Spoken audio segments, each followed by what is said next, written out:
Big boss season 8 అనేక రకాల టాస్కులు ఇస్తూ బిగ్ బాస్ ప్రియులను అలరిస్తుందనే చెప్పాలి. ఇక ఇందులో భాగంగా 4వ వారం నామినేషన్స్ లో 6గురు నామినేట్ అయిన సంగతి తెలిసిందే. ఇక రెండవ రోజు ఎవరెవరికి ఎంత శాతం ఓటింగ్ జరిగిందో ఒక్కసారి పరిశీలిస్తే అందరికంటే ముందంజలో నాబిల్ 30% ఓటింగ్ తో కొనసాగుతున్నాడు. నాబిల్ కి మంచి ఓటింగే పడుతుంది. ఎందుకంటే ఈనాడే ఆట చాలా క్లియర్ కట్ గా ఉంది కాబట్టి, ఆడియన్స్ కి నచ్చింది కాబట్టి నాబిల్ ని ఓటింగ్ లో మొదటి స్థానంలో నించోబెట్టారు ఆడియన్స్.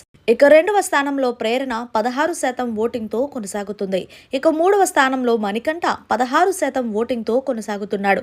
ఇక నాలుగో స్థానంలో ఆదిత్య ఓం 15% ఓటింగ్ తో కొనసాగుతున్నాడు. ఆదిత్య కూడా గేమ్ చాలా బాగా ఆడుతున్నాడనే చెప్పాలి. ఇక చివరి 2 స్థానాల్లో పృథ్వీరాజ్, సోనియా ఇద్దరు బెస్ట్ ఫ్రెండ్స్ కొనసాగుతున్నారు.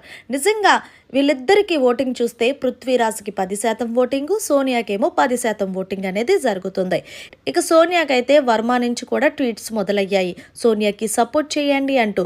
ఏదేమైనా సరే ఈ వారం ఎలిమినేషన్ ఉంటే సోనియా బిగ్ బాస్ హౌస్ నుంచి తన ప్రయాణాన్ని ముగించుకొని బయటికి రావడం పక్కా.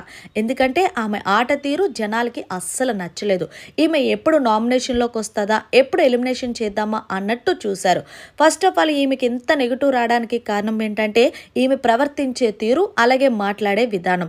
ఓన్లీ నిఖిల్, పృథ్వీతో తప్ప హౌస్లో ఎవరిని కూడా అంతగా కలవదు. అంతేకాదు ఎక్కువగా నాబిల్ని ఇష్టం వచ్చినట్టు మాట్లాడుతుంది. అందుకే ఈ వారం సోనియా బిగ్ బాస్ హౌస్ నుండి అవుట్.